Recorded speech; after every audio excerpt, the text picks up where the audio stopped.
حبب الیکم الایمان حبب إليكم الإيمان وزینہ وزينه فی قلوبکم في قلوبكم وکرہ الیکم الکفر وكره عليكم الكفر وکرہ الیکم الکفر وكره إليكم الكفر والفسوق والفسوق والعصیان والعصيان اولئک هم الراشدون أولئك هم الراشدون فضلا من اللہ فضلا من الله ونعمہ ونعمة واللہ علیم حکیم والله عليم حكيم صدق اللہ العظیم۔ صدق الله العظيم۔ یہ تین مختلف آیات ہیں اور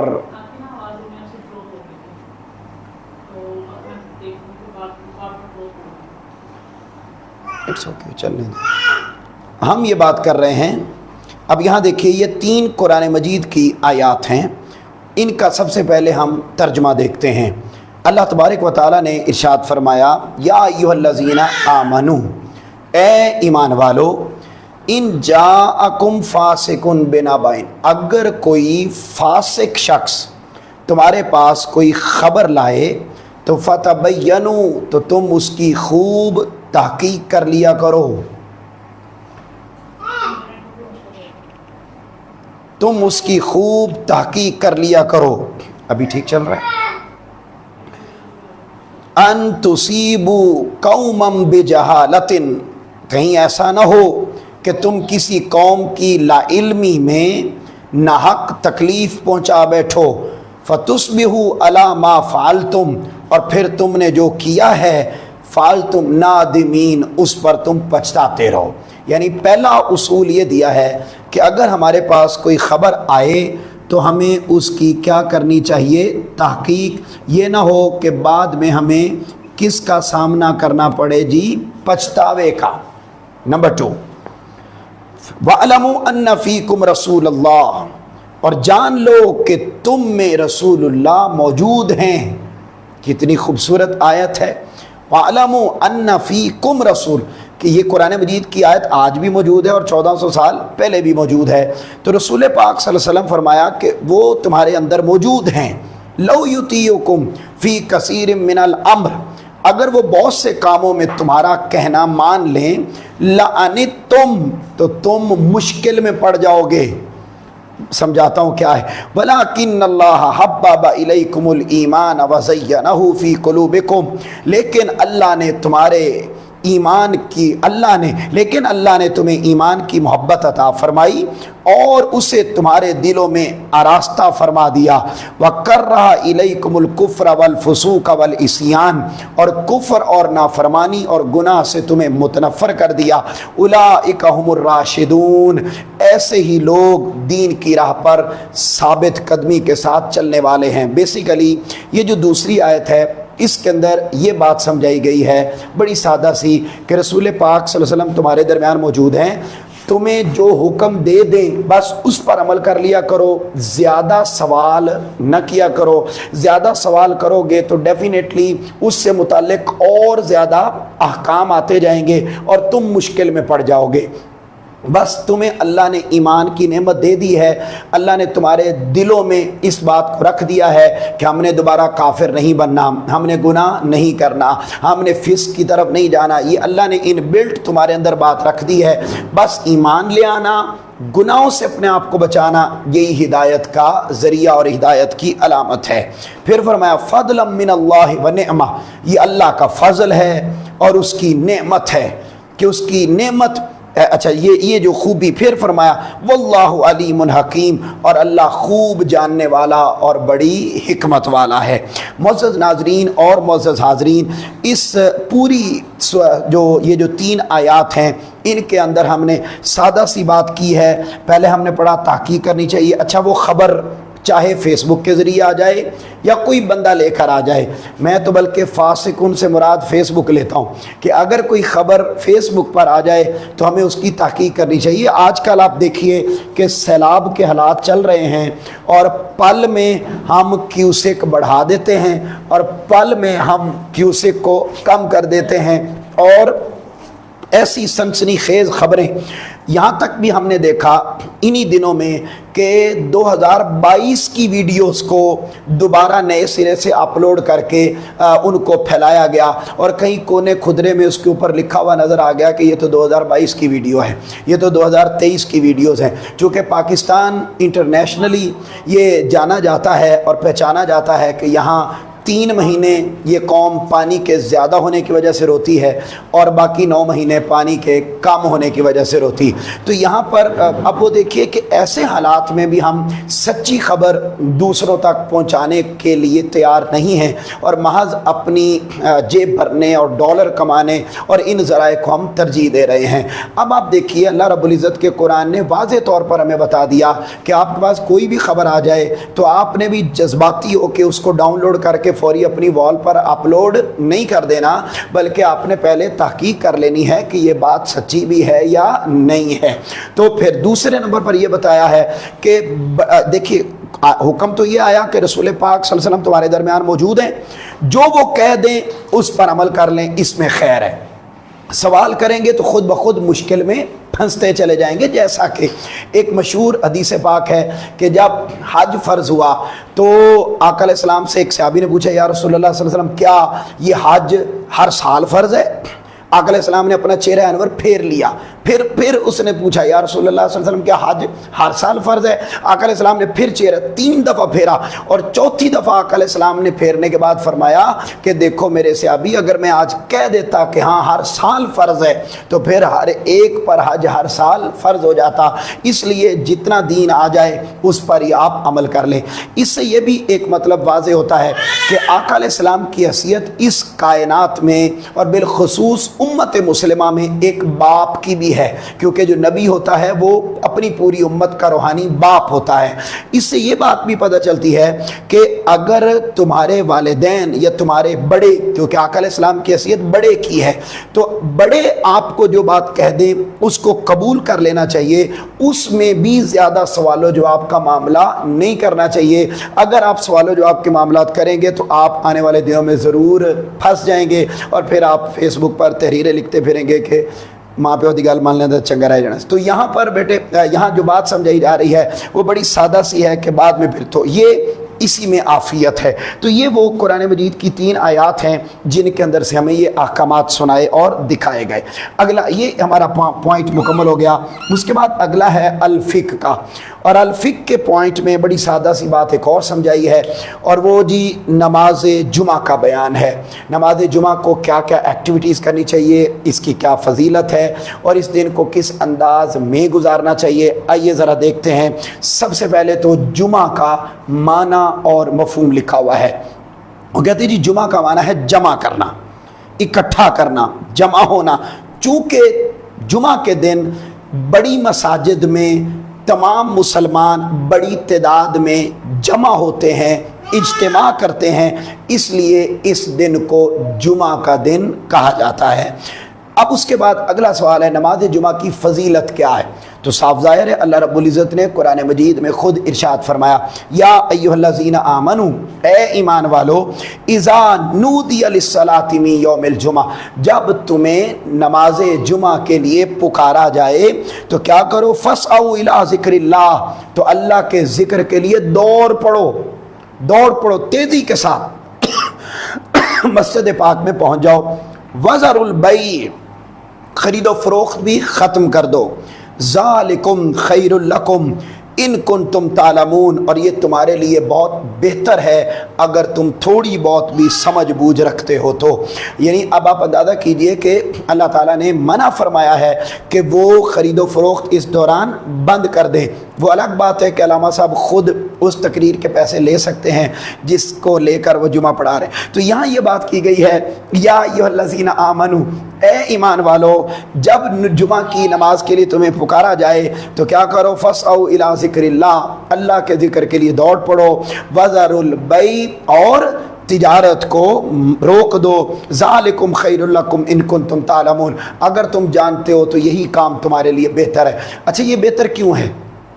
صاف ظاہر ہے اس کی سب سے بڑی اور ایک وجہ یہی ہے کہ ہم اگر تجارت، کاروبار، دنیا معاملات چلا رہے ہیں تو اس کے درمیان ہمیں اللہ کو بہر صورت بھولنا نہیں ہے، اور اس کی وجہ ایک یہ بھی ہے کہ یہ جو کہا ذالکم خیر لکم، یہ عمل تمہارے لیے بہتر ہے، تو یہ بہتر اس لیے ہے کہ اللہ اس کو بہتر کہہ رہا ہے۔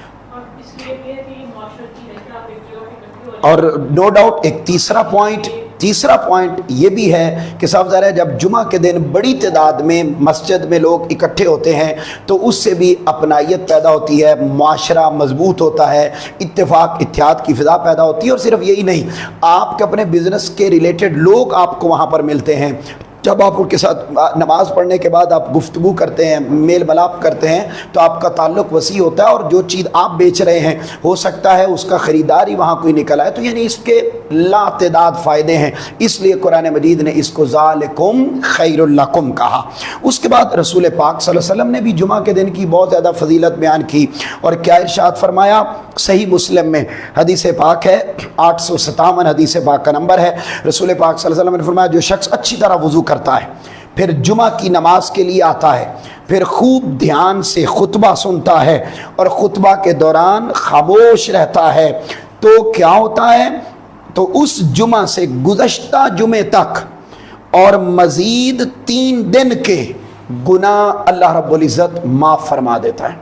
یعنی آپ اندازہ کیجئے کہ ایک جمعہ پچھلا آپ نے پڑھا، پھر اس کے بعد اگلا جمعہ آ گیا، درمیان میں آپ نے اگر سسٹم گڑبڑ بھی کر لیا، کوئی بطور انسان غلطی ہو گئی، تو اللہ تعالیٰ پورے ویک کے بھی اور مزید 3 دنوں یعنی 10 دنوں کے گناہ اللہ رب العزت ایک جمعہ کی نماز ادا کرنے سے معاف فرما دیتا ہے۔ یہ ہے جمعہ کی فضیلت۔ لہٰذا آج نوجوان نسل اور ہم دیکھتے ہیں کہ ہم نے جمعہ کے معاملے میں بھی نماز والا حال کر لیا ہے، اور یہ بھی دیکھنے کو ملتا ہے بڑی کثرت کے ساتھ کہ ہم صرف جمعے کے 2 فرض پڑھتے ہیں اور انہی کو ہی ہم نماز سمجھ کے تو اپنا معاملہ ختم کر لیتے ہیں۔ یاد رکھ لیں کہ جمعہ کی نماز کے صرف 2 فرض نہیں ہیں، بلکہ اس میں جو پہلی 4 سنتیں ہیں وہ سنتیں موقدہ ہیں، پھر ان کے بعد 2 فرض وہ تو ہیں ہی فرض، وہ تو پڑھنے ہی پڑھنے ہیں، پھر 4 سنتیں غیر موقدہ ہیں، پھر ان کے بعد 2 سنتیں موقدہ ہیں، ان کے بعد پھر 2 نفل ہیں، وہ اب تو یوں تو 14 رکعتیں بنتی ہیں، لیکن کم از کم بہر صورت 8 رکعتیں تو ہمیں ہر صورت پڑھنی ہیں، یعنی 2 فرض اور 2 سنتیں اور پہلی والی 4 سنتیں، تو یہ 10 رکعتیں تو ہر صورت ہمیں پڑھنی چاہیے، اگلی 4 پر وہ آپشنل ہیں۔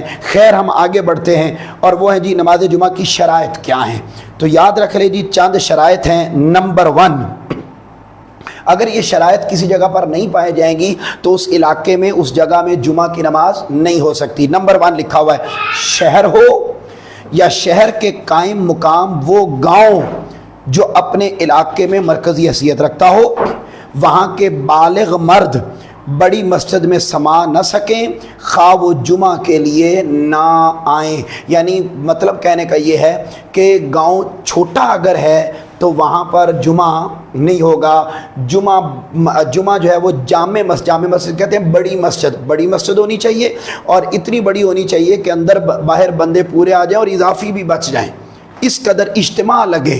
تو ایسی جگہ پر اس کے لیے فقہاء نے ایک اور بات بھی کی ہے کہ وہ جگہ جہاں پر ساری سہولیات میسر ہوں، ضروریات بالخصوص میسر ہوں، تو ایسی جگہ پر جمعہ ہو جاتا ہے۔ کسی ڈھاری پر، کسی کیا ہم بولتے ہیں چکوال والی سائڈ پر، کسی ڈھوک پر ہیں، اس طریقے سے ان جگہوں پر جو ہے وہ جمعہ نہیں ہوتا۔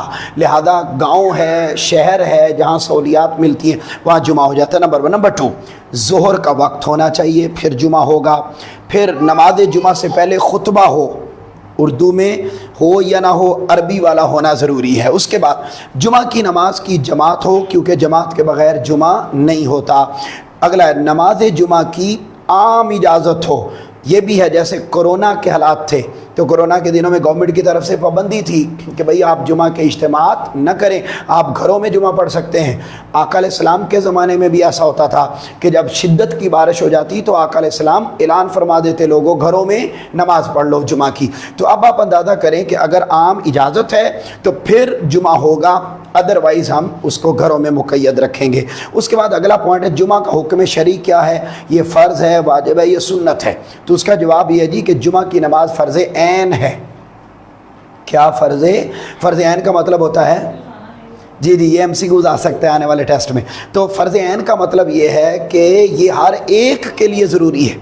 جنازہ فرض کفایہ ہے، تھوڑے لوگ بھی پڑھ لیں تو گزارا ہو جائے گا، جمعہ ہر ایک کے لیے پڑھنا ضروری ہے، اور اس کی فرضیت ظہر سے زیادہ موقدہ ہے، یعنی جتنی ظہر کی نماز پڑھنا ضروری ہے اس سے بھی زیادہ ضروری ہے جمعہ پڑھنا، اور اس کا منکر کافر ہے۔ جمعہ کی نماز ظہر کے قائم مقام ہے اور اس کا وقت وہی ہے جو ظہر کا وقت ہے۔ پھر اگلی بات لکھی ہوئی ہے ہر مسلمان مرد جو آزاد ہے، اس کا مطلب یہ ہے کہ عورتوں پر جمعہ کی نماز نہیں ہے، فرض نہیں ہے، وہ ظہر کی نماز ادا کریں۔ اس لیے لکھا ہوا ہر مسلمان مرد جو آزاد ہو، بالغ ہو، عقل مند ہو۔ اب آج کی ماڈرن خواتین تو کہیں گی کہ مرد عقل مند ہوتا ہی نہیں ہے لہذا اس پر جمعہ کی نماز نہیں ہے، لیکن ایسا نہیں ہے۔ یہاں پر دیکھو لکھا ہوا ہے ان ماڈرن خواتین کی اپنی ذاتی عقل کا پرابلم ہے، لیکن ہم پھر بھی اتنے سخی ہیں کہ ہم ان کو بے عقل نہیں کہتے۔ اب یہ یہاں پر دیکھیے کہ عقل مند تندرست اور مقیم ہو، مقیم کا مطلب ہے کہ وہ اپنے علاقے میں اپنے گھر میں ہو، سفر میں نہ ہو، اس پر جمعہ فرض ہے۔ وہ اپنے کیوں وہ مقیم ہیں؟ کیونکہ وہ اتنی دور مسجد ہے، اتنے کہ جہاں وہ تھوڑے وقت میں جا سکتے ہیں، وہ اس علاقے کی ہے، یعنی مقیم سے مراد ہے اپنے علاقے میں۔ آپ یوں سمجھ لیجئے 40 کلومیٹر تک علاقہ ہی ہے، جیسے ہمسایوں کی ایک لسٹ ہے، تو اتنے ایریے میں جو مسجد ہو اس میں وہ جا سکتے ہیں۔ اگلا پوائنٹ ہے جی پھر کیا، جب کہ عورت، غلام، قیدی، نابالغ، مخبوط الحواس، یہ ساری عورت کی مطلب کہنے کا یہ ہے کہ مخبوط الحواس، بیمار، اپاہج، بیماردار، مسافر، جس کو کسی کا خوف ہو یا جس کو کسی نقصان کا اندیشہ ہو، ان پر جمعہ فرض نہیں۔ اگر آپ ایک لفظ بول دیں کہ عورت پر جمعہ فرض نہیں ہے تو ساری کیٹیگریز اس میں نہیں آئیں گی، کیونکہ عورت کا الگ سٹیٹس ہے، اور اس کے علاوہ غلام، قیدی اور نابالغ، مخبوط الحواس، ٹھیک ہے، اور بیمار، اپاہج، استغفر اللہ العظیم۔ اچھا اس کے علاوہ یہ لکھا ہوا ہے کہ ہاں اگر مسافر، مریض اور عورتیں نماز میں شریک ہو جائیں مسجد میں تو وہ کیا ہوگا، ان کی نماز درست ہوگی اور ظہر ان کے ذمے سے ساقط ہو جائے گی، پھر وہ جمعہ کی نماز پڑھ۔ اگلا ہے نماز جمعہ کے لیے خطبہ جمعہ کی اہمیت کیا ہے؟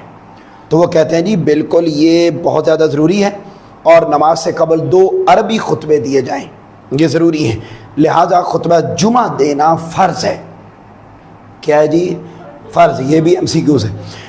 حضور نبی اکرم صلی اللہ علیہ وسلم نے ہمیشہ 2 خطبے دیے، 2 خطبوں کے درمیان بیٹھنا یہ بھی سنت ہے، اور ممبر پر کھڑے ہو کر ہاتھ میں عصا مبارک پکڑ کر خطبہ دینا یہ بہترین سنت ہے، اور آقا علیہ السلام نے ہمیشہ ایسا ہی دیا۔ بہرحال بہت کم لوگ ہیں جو اس سنت کو پورا کرتے ہیں، لیکن بہر صورت اس سنت کو پورا کیا جانا چاہیے۔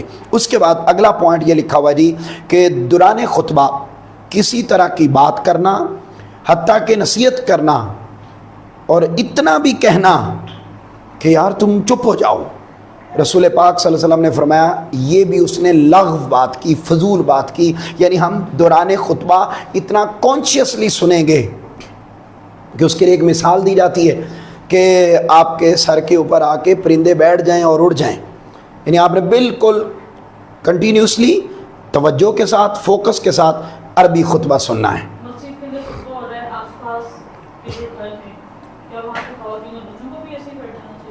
خواتین اور بچوں کو سننا چاہیے، لیکن وہ چونکہ جمعہ کے اس میں شریک نہیں ہیں، ٹھیک ہے، اور لہذا ضروری نہیں ہے، ٹھیک ہے، جو موجود ہیں، جو جمعہ پڑھنے کے لیے آئے ہوئے ہیں، ان کے لیے یہ خطبہ سننا ضروری ہے۔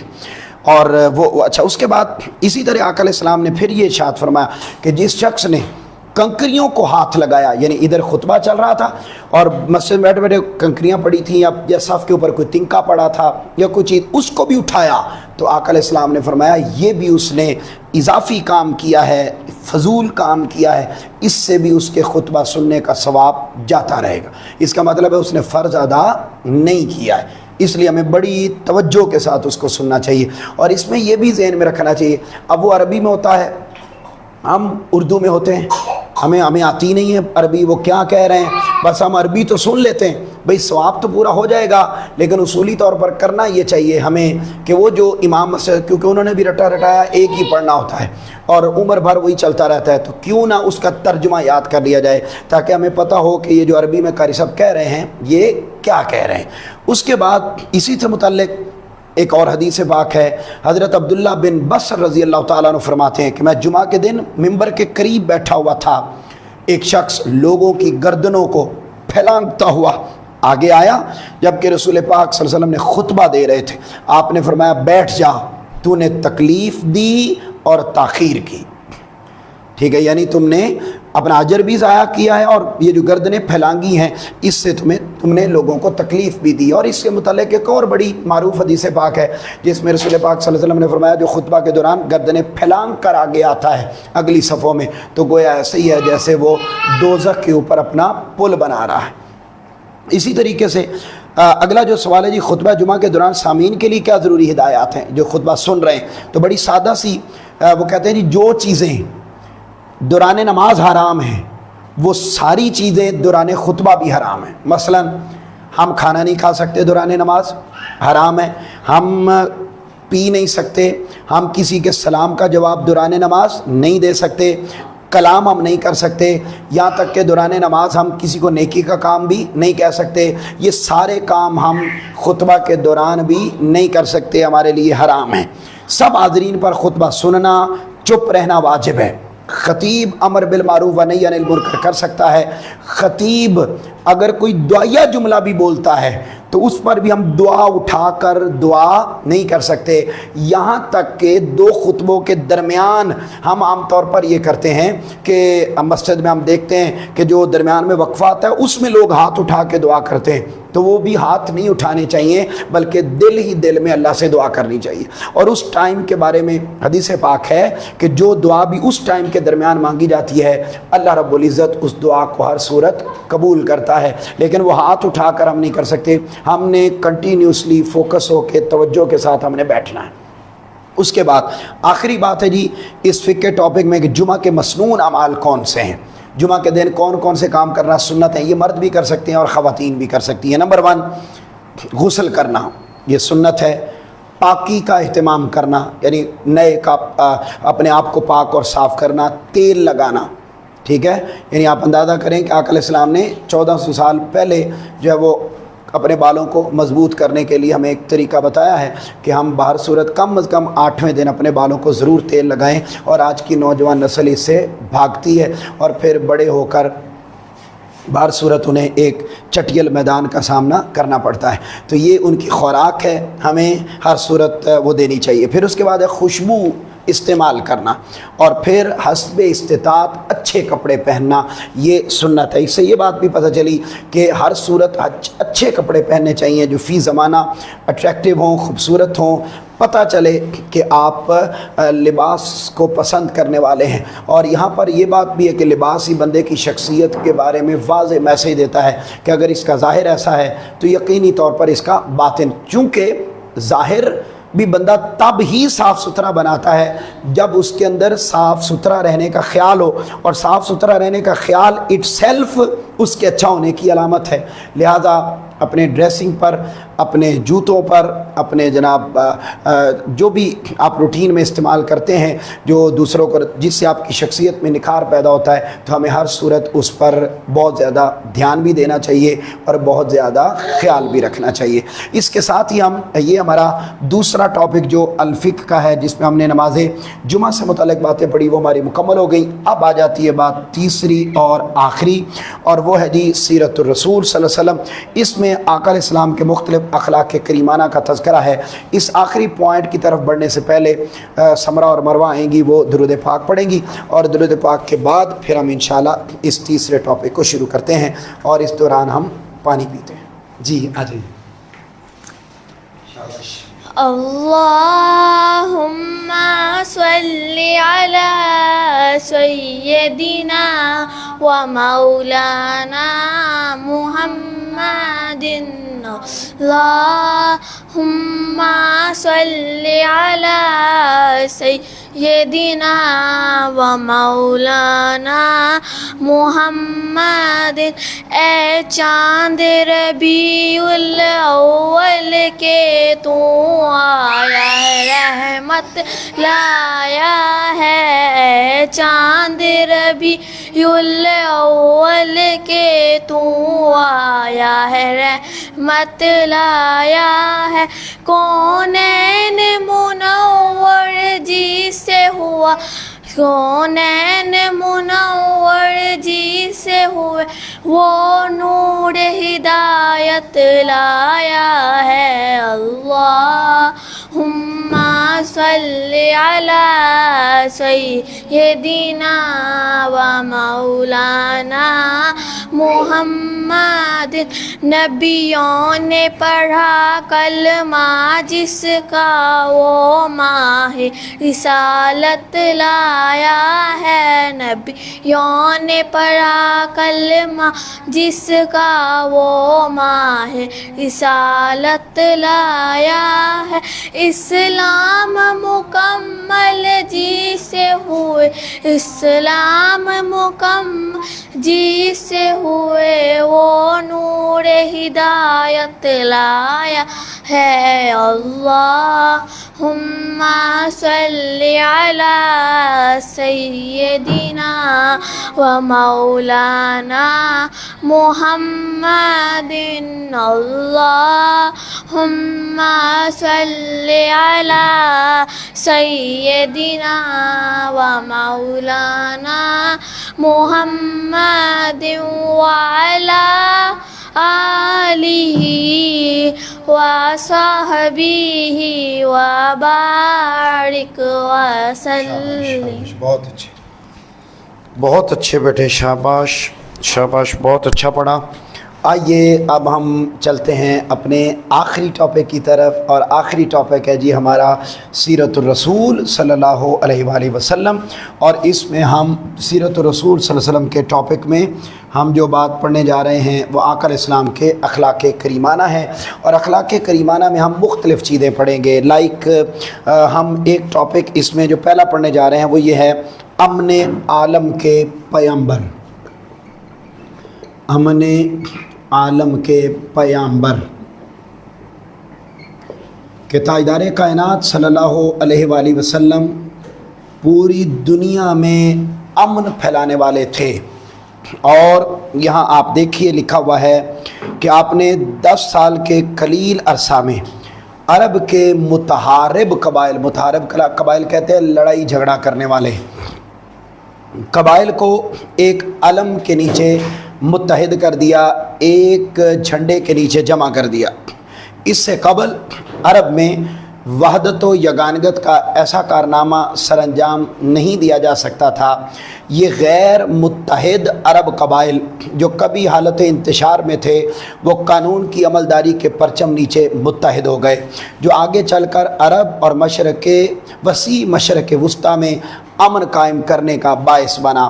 حضور صلی اللہ علیہ وآلہ وسلم نے یہ کارنامہ امن و سلامتی کی گراں قدر روایت کو قولاً و فعلاً پروان چڑھا کر سر انجام دیا، جیسا کہ آپ صلی اللہ علیہ وسلم کا فرمان مبارک ہے، مسلمان وہ ہے جو اپنے قول و فعل سے دوسروں کو امن و سلامتی مہیا کرے، اور سچا مومن وہ ہے جس پر لوگ اپنی زندگیوں اور جائیدادوں کے حوالے سے اعتماد کریں، یعنی جس پر اعتماد کریں کہ یار اس بندے کو میں نے کوئی چیز پکڑائی ہے اور اس میں بغیر اجازت کے پیسے خرچ نہیں ہوں گے، تو یا جو بھی امانت ہے اس کا خیال، یعنی مطلب کہ مومن وہ ہے جو امانت کا خیال رکھتا ہے۔ مسلمان وہ ہے المسلم من سالم المسلمون من لسانہ و یدہ، جس کی زبان اور جس کے ہاتھ سے دوسرا مسلمان محفوظ رہتا ہے، دوسرا انسان محفوظ رہتا ہے، تو فرمایا وہی سچا مسلمان ہے۔ تو یعنی اگر ہم کل تعلیمات کو دیکھیں تو آقا علیہ السلام نے مسلمان اور مومن کی تعریف جب بھی کی وہ حقوق العباد سے ریلیٹڈ کی، حقوق العباد سے ریلیٹڈ کی ہے۔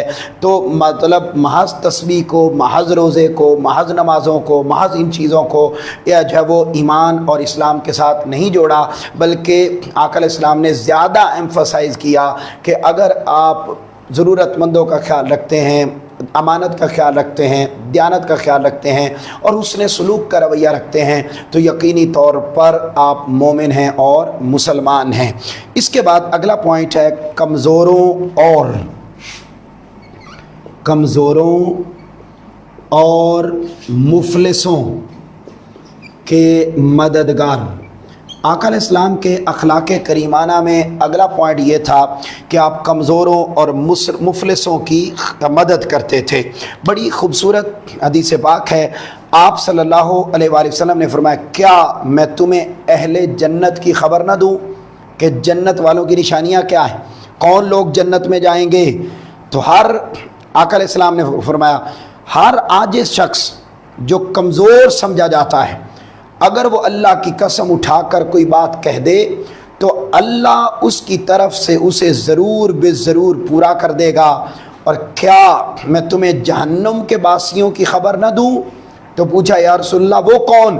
فرمایا سنگ دل، پتھر دل، جو احساس سے خالی ہے، جو دوسروں کی فیلنگ سے خالی ہے، جو دوسروں کی ضرورت اور اہمیت اور ان کی فیلنگز کو سمجھنے سے آ رہی ہے، ظالم ہے، جھگڑالو ہے اور متکبر۔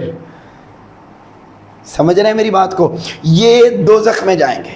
اور اس کے برعکس غریب کمزور، تو اس کا مطلب ہے جنت میں زیادہ لوگ وہ جائیں گے جو یہاں دنیاوی طور پر مشکلات میں رہتے ہیں۔ اچھا، آپ کے ذہنوں میں یہاں ایک سوال آ سکتا ہے، مجھے پتہ ہے یہ آ گیا ہوگا، اور وہ یہ کہ آپ کے ذہنوں میں سوال آ سکتا ہے کہ اس کا مطلب تو یہ ہے کہ پھر ہم ساری زندگی غریب رہیں اور کوشش نہ کریں پیسہ کمانے کی۔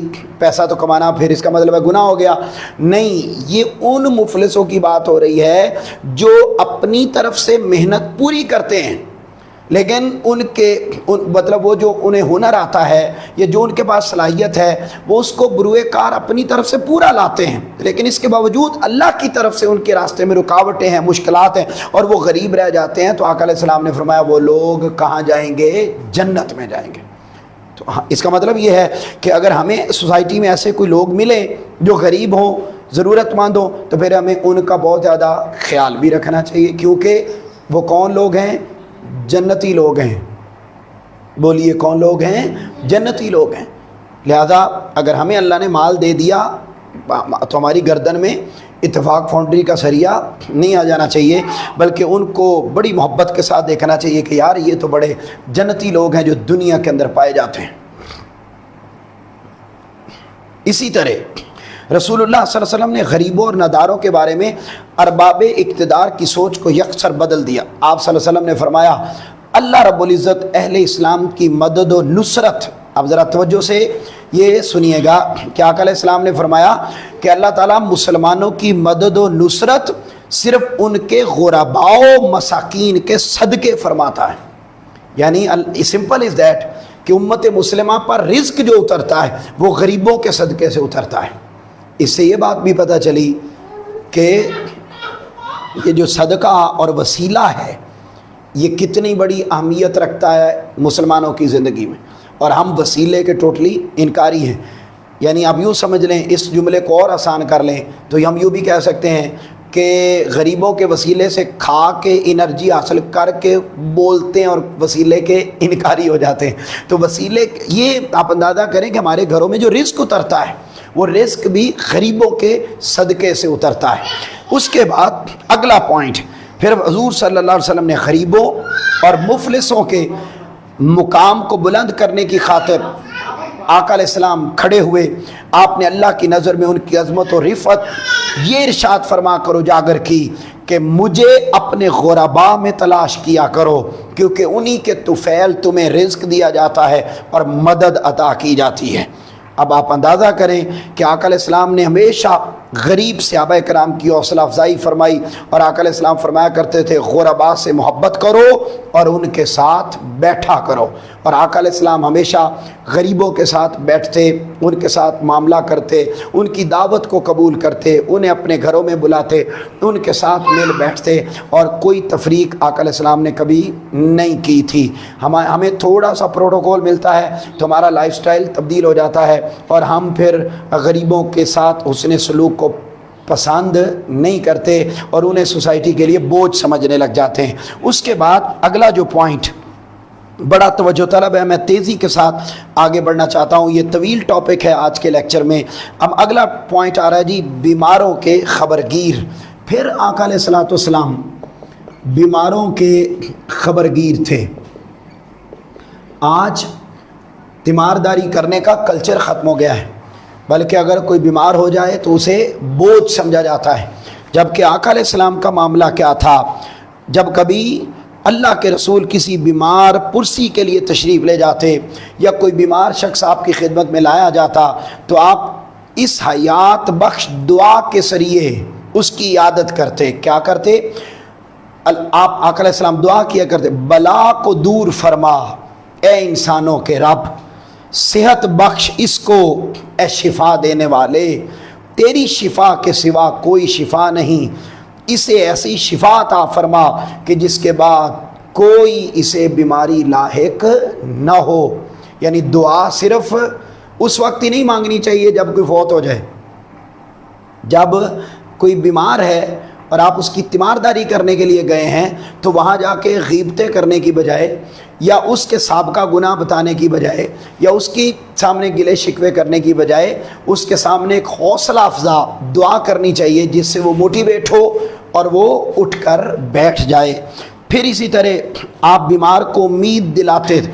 یعنی اب آپ اندازہ کریں کہ بہت زیادہ فوکس کیا ہمارے ہاں، جب بیمار کی تیمارداری کرنے کے لیے آتے ہیں تو بتاتے ہیں وہ فلاں کو بیماری ہو گئی، وہ مر ہی گیا، اس کو مزید مایوس کرتے ہیں، اس کو مزید مایوس کرتے ہیں، جبکہ یہاں پر آقا علیہ السلام کیا کر رہے ہیں؟ اس کو موٹیویٹ کر رہے ہیں، انکرج کر رہے ہیں، اس کو حوصلہ دے رہے ہیں۔ پھر آقا علیہ السلام دعا فرمایا کرتے کیا؟ اگر کوئی مومن ثابت قدمی سے نیک عمل کر رہا تھا اور وہ اچانک بیمار ہو گیا اور ان دنوں میں وہ عمل نہیں کر سکا تو آقا علیہ السلام نے فرمایا وہ عمل اس نے نہیں کیا لیکن اس کو اجر اسی طرح ملتا رہے گا جیسے وہ پریکٹیکلی کر رہا تھا۔ تو یعنی آپ اندازہ کریں کہ یہ تو آپ فرمایا اس کے نام اعمال میں ایسے لکھ دیا جاتا ہے جیسا کہ اس نے صحت مندی اور حضر کی حالت میں وہ کام کیا۔ پھر آپ نے مسلمانوں کو بیمار کی تیمارداری اور دیکھ بھال کی بھی تلقین فرمائی۔ فرمایا جو کوئی اپنے کسی بیمار مسلمان بھائی کی تیمارداری کرتا ہے تو وہ تیمارداری کرنے گیا تو وہ جنت کے باغات کی سیاحت کر رہا ہے۔ اس ٹائم پہ وہ جنت کے باغات یہاں تک کہ وہ بیٹھ جائے، اور جب بیٹھ جاتا ہے تو رحمت اللہ کی اس کو اپنے اندر ڈھانپ لیتی ہے۔ اگر وہ صبح کے وقت تیمارداری کے لیے جاتا ہے تو 70,000 فرشتے اس پر رحمتیں بھیجتے ہیں یہاں تک کہ شام ہو جاتی ہے۔ اگر اس نے شام کو تیمارداری کی تو 70,000 فرشتے اس پر رحمتیں بھیجتے ہیں یہاں تک کہ صبح ہو جاتی ہے۔ تو اتنا ٹائم تک اللہ کی رحمتیں اس پر برستی رہتی ہیں۔ پھر اگلا پوائنٹ ہے آقا علیہ السلام غلاموں کے نجات دہندہ۔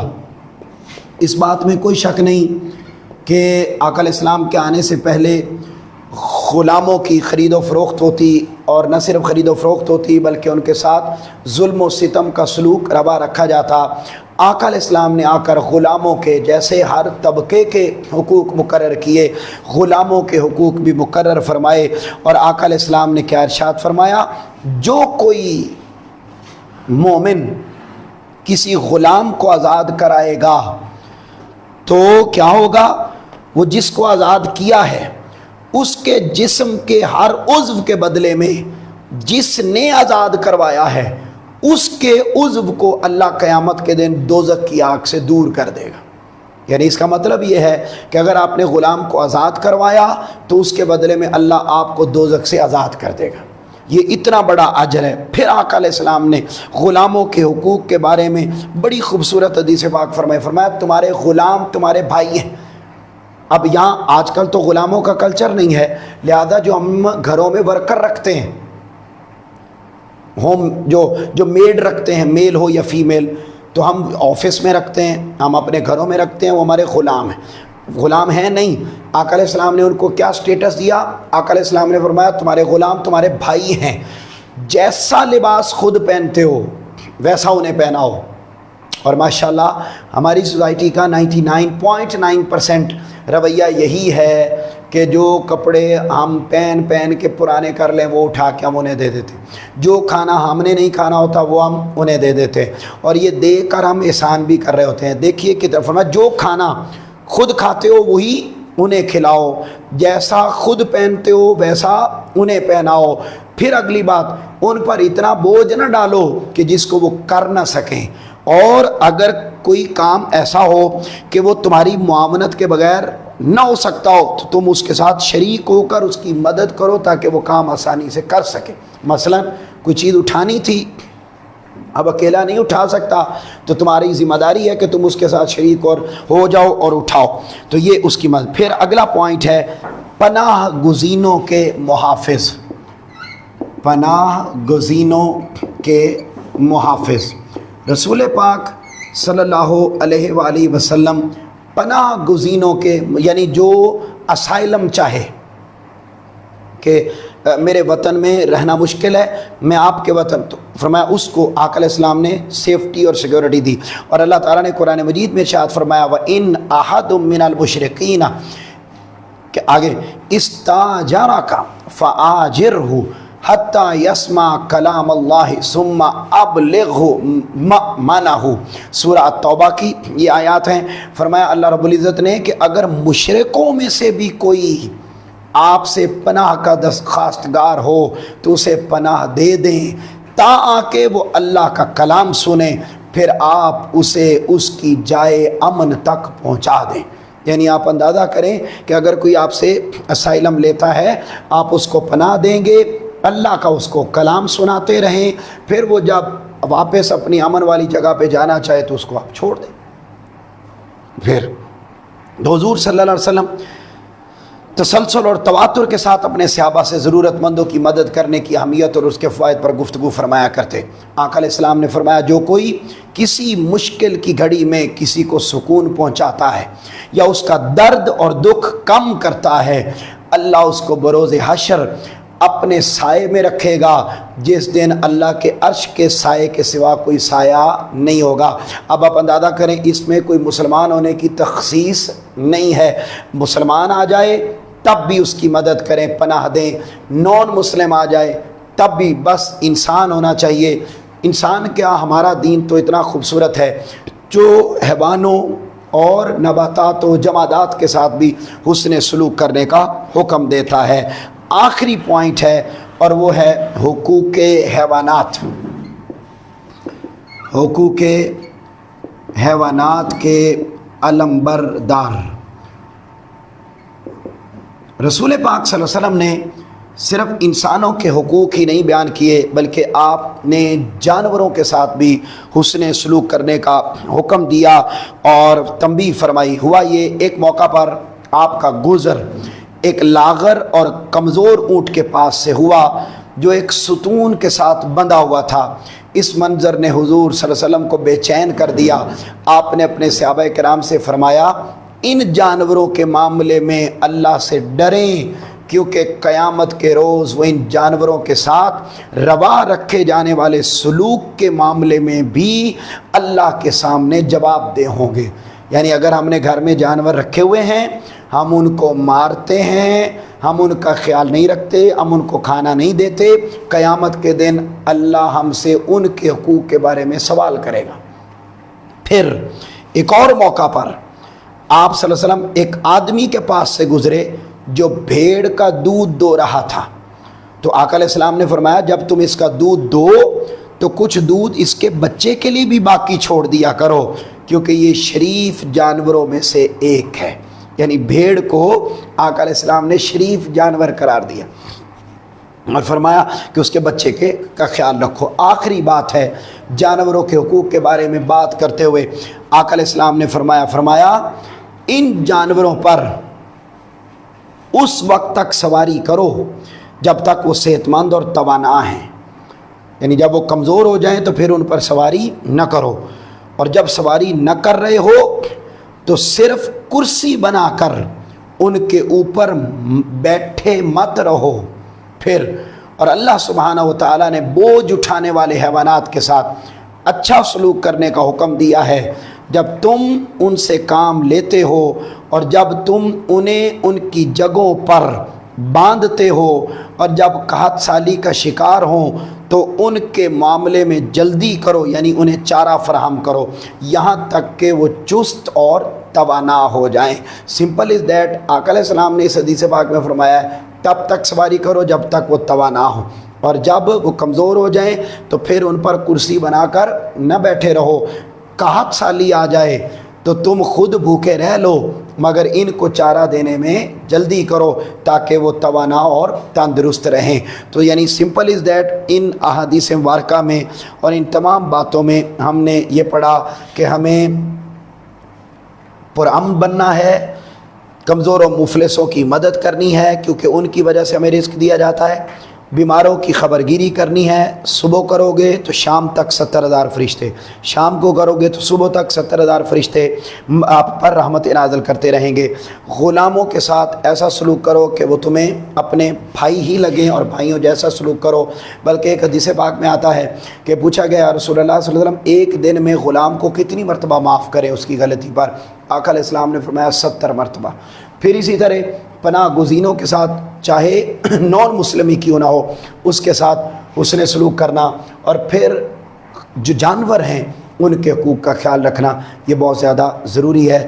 اللہ رب العزت ہمیں یہ توفیق عطا فرمائے کہ ہم ان تمام آیات اور احادیث اور احکام اور سیرت کی ان خوبصورت باتوں کے زیر اثر اپنی زندگی کے شب و روز کو گزار سکیں۔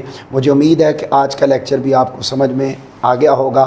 اسی کے ساتھ ہی ہم ایک جملہ درود پاک کا پڑھتے ہیں، کھڑے ہو جائیے اور اس کے بعد پھر ہم دعا کرتے ہیں اور آج کا لیکچر ختم ہوگا۔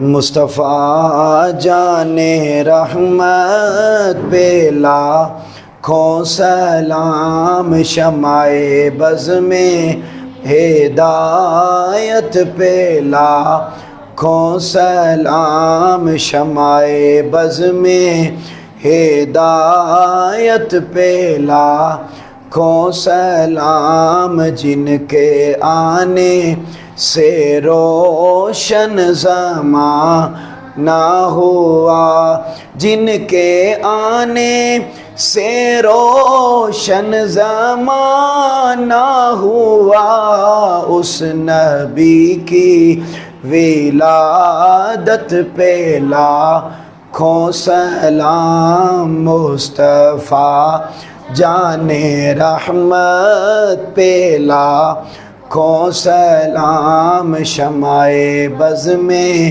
ہدایت پہ لاکھوں سلام۔ بسم اللہ الرحمن الرحیم۔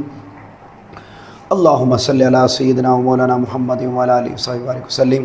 اللہم انک انت السلام و منک السلام و الیک ارجو السلام، حینا ربنا بالسلام وادخلنا جنت دار السلام۔ باری تعالیٰ ہم نے تیرے اور تیرے محبوب کی رضا کی خاطر یہ آج 15ویں کلاس مکمل کی ہے۔ باری تعالیٰ اس میں جو کچھ پڑھا پڑھایا سنایا باری تعالیٰ اس سارے عمل کو اپنی بارگاہ میں قبول فرما، دنیا اور آخرت میں باری تعالیٰ ہم سب کے لیے اس عمل کو ذریعہ نجات بنا، دنیا اور آخرت کی تمام مشکلات کا خاتمہ فرما، باری تعالیٰ برائیوں کے تمام دروازے ہمارے لیے بند فرما، اور ہم سب کو ہدایت اور نیکی کے سائے میں زندگی کو بسر کرنے کی توفیق عطا فرما۔ باری تعالیٰ بالخصوص پاکستان میں تیرے محبوب کے امتی مسلمان انسان اس وقت سیلاب کی زد میں مشکلات میں ہیں، باری تعالیٰ تو سب کی مشکلات کا خاتمہ فرما، جو باری تعالیٰ اس مشکل سے دوچار نہیں ہیں، باری تعالیٰ انہیں محفوظ فرما اور انہیں ان مسلمان بھائیوں کی مدد کرنے کی توفیق عطا فرما جو اس وقت مشکل کے اندر پھنسے ہیں۔ باری تعالیٰ یہی دین ہے، یہی اخلاق ہے، یہی ایمان ہے، ہمیں اس مشکل گھڑی میں اپنے مسلمان بھائیوں کی مدد کرنے والا بنا، اور باری تعالیٰ جو مدد کر رہے ہیں ان کے تمام اعمال کو اپنی بارگاہ میں قبول فرما۔ باری تعالیٰ اس مجلس علم، مرکز علم کی مجلس میں ہفتہ وار ناظرین حاضرین جتنے شریک ہوتے ہیں، باری تعالیٰ سب کی حاجات کو پورا فرما۔ جنہوں نے دعا کے لیے کہا، ہمارے سر سعید انہوں نے دعا کے لیے کہا، باری تعالیٰ ہم تیری بارگاہ میں التجا کرتے ہیں، ہر ایک کی مشکلات پریشانیاں دور کر کے ہر ایک کے حال پہ اپنا کرم فرما۔ لی خمسۃ نطفی بہا حر الوباء الحاتمہ المصطفیٰ والمرتضیٰ وابناہما والفاطمہ وصلی اللہ تعالی علی حبیب خیر خلق محمد وعلی آلہ وصحبہ اجمعین۔